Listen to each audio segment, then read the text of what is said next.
తెలుగింటి కుర్రాడు అని చెప్పేసుకోవచ్చేమో సంపూర్ణ. అయ్యో అట్లా చాలా మంది ఉన్నారు. ఫస్ట్ గురువు గారు రాజమౌళి గారు అసలు అక్కడి నుంచి లైఫ్ మారిపోయిందంట. డ్రెస్ చేంజ్ అంటే ఎక్కడుంటే అక్కడ ఇప్పేసేసి వెళ్ళిపోతారంట. మీరు భలేవారండి. అవునా కదా? చుట్టుపక్కల ఎవరు ఉన్నారు లేదు కూడా చూసారు లేదు సార్. కాస్ట్యూమ్ డ్రెస్ చేంజ్ అంటే ప్యాంట్ ఇప్పి షర్ట్ ఇప్పి తగిలినాడు అంటే అవునా కాదా? ఇది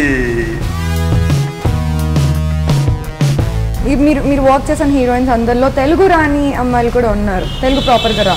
మరి వాళ్ళకి తెలుగు నేర్పించమంటే బూతులు నేర్పిస్తున్నారంటే ఏంటి? అదేమి లేదు, నార్మల్ బూతులు కూడా కాదు, బండ బూతులు నేర్పిస్తున్నారంట. అదేమి లేదు.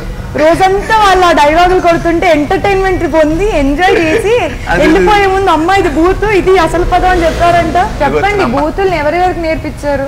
ఎవరికి నేర్పించలేదు. నా దగ్గర ప్రూఫ్స్ ఉన్నాయి, నేను అందుకే అంటున్నా. కాదు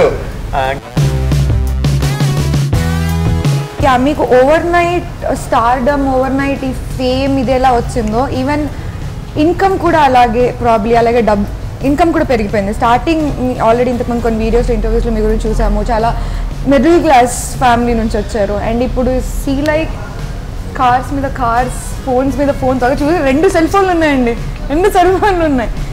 సో దీని గురించి చెప్పండి. ఏమొచ్చినా నేను మాత్రం అలాగే ఉన్నాను. నేను మా ఊర్లోనే ఉంటాను. మీరు మొన్నటి వరకు వచ్చిన ఇల్లు ఉన్న ప్రస్తుతం ఉన్న ఇల్లు అదే సిద్దిపేట పక్కన మిట్టపల్లిలో. అది నాకు ఇష్టం, అది నా లైఫ్.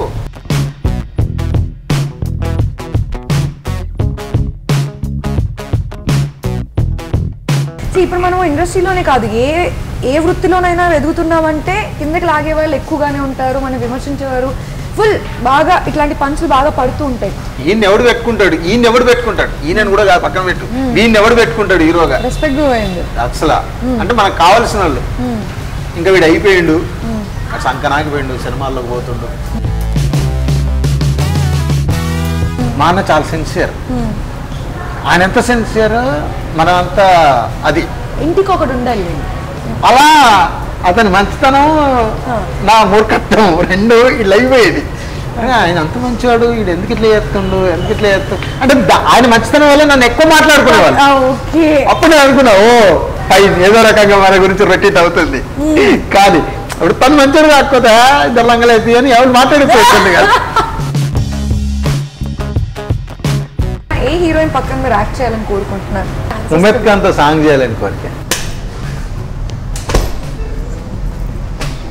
సన్నీ లియోన్ కంటే కూడా మీకు ఉమేద్ ఖాన్ ఎక్కువ. అంటే ఇక మీరు అలా చెప్తున్నారు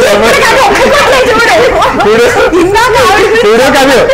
ఇదే ఇప్పుడు ఉమేద్ ఖాన్ తో చేస్తారు, సన్నీ లియోన్ తో చేస్తారు. సన్నీ లియోన్ తో జయరాజ్ మీరు అన్నారనుకో, ఇద్దరు పెట్టుకునే చేస్తా. సో ఇష్టం అంటే ఎక్కువగా పల్లెటూరు అబ్బాయి లాగా ఉండడమే ఎక్కువ ఇష్టం అన్నమాట.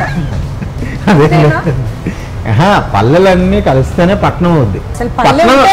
పట్నం ఉండదు, పట్నం సపరేట్ గా ఉండదు ఎక్కడైనా కానీ. యాటిట్యూడ్ లో ఉంటేనే కంఫర్ట్ అనమాట. హృదయకాల్యం ఫస్ట్ మూవీ కదండి. దానికి యూజువల్గా ఇప్పుడు ఒక మూవీలోకి హీరోని లాంచ్ చేస్తున్నారు, హీరో వస్తున్నారంటే కొంచెం కేర్ తీసుకుంటారు, కొంచెం హార్డ్ వర్క్ చేస్తారు, కొంచెం వర్కౌట్ చేస్తారు. సో అలాంటి మీరు హృదయకాల్యం కోసం ఎటువంటి ప్రిపరేషన్స్ చేశారు? నటించకూడదు, నువ్వు నటుడి కాదు, స్లిమ్ అవ్వాల్సిన అవసరం లేదు, వీలైనంత ఇంకా లావ్ అవ్వు, ఇంకొంచెం జుట్టు పెంచు.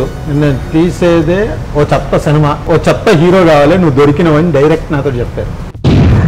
ఫైనల్లో ఏమి జరిగినా కనీసం నన్ను నేను టీవీలో ఒక క్యాసెట్ వేసుకొని చూడొచ్చు, ఏం చెప్తే చేస్తానని చెప్పి దాటిని సెంటర్లో ప్యాంట్ షర్ట్ లేకుండా ఏమైనా చేస్తా. సీరియస్ దీన్ని గట్స్ అనాలా, పెప్స్ అనాలా, పీక్స్ అనాలా, దీన్ని ఏమన్నా నాకు అసలు అర్థం కాలేదు. మరి ఈ రేంజ్ లో ఉంటుంది మనం మాత్రం ఎక్స్పెక్ట్ చేయలేదు. So happy to know that and congratulations for that. నేను కత్తి పట్టి నరగడం మొదలు పెడితే ముక్కలేరుకోవడానికి ఉక్రైనలు రావాలి, రక్తం పారడానికి డ్రైనేజీలు తవ్వాలి, నా పేరు తలుచుకుంటే పోయాలి, పోయిస్తా, ఈ చేతులతో పోయిస్తా. మరి హృదయకాల్యంకి ఎంత పేమెంట్ తీసుకున్నారు రెమ్యూనరేషన్? ఇప్పుడు ఈ కొబ్బరి మెట్టకి ఎంత పేమెంట్ తీసుకున్నారు? అదే తెలిసింది ఆల్రెడీ, బయట నాకు వచ్చింది, బట్ ఆయన బాగానే తీసుకున్నాను. అది బాగానే అంటే ఎంత తీసుకున్నారు పేమెంట్ చెప్పండి. రెమ్యూనరేషన్ కరెక్ట్ లెక్క నాకు చెప్పండి. రెమ్యునరేషన్ కాకుండా మనం ఎప్పుడు ప్రశాంతంగా ఉంటే అక్కడే ప్రశాంతంగా ఉంటాం. బా బా జ్యోతిలక్ష్మిలో మీ మంచి డైలాగ్స్ కూడా ఉన్నాయి.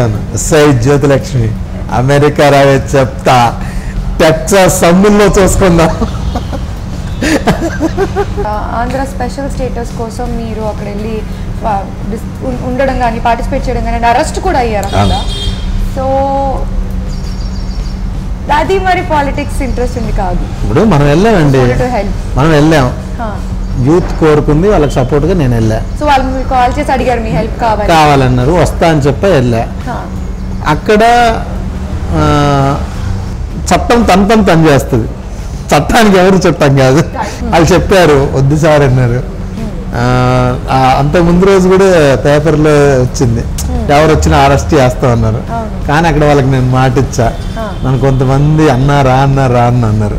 అరెస్ట్ చేస్తారు, చంపారుగా, కొట్టారుగా, అంతేగా. నేను పెద్ద ఏం చేయలేక క్రిమినల్ కాదుగా, చూద్దాం అనుకున్నా. ఇంకా వాళ్ళు నాకు చెప్పారు వద్దు సార్ వెళ్ళకండి సార్ అన్నారు. సార్ చూద్దామండి, నేను వచ్చిన పని అదే, నేను వచ్చి కలిసేసి వెళ్తాను.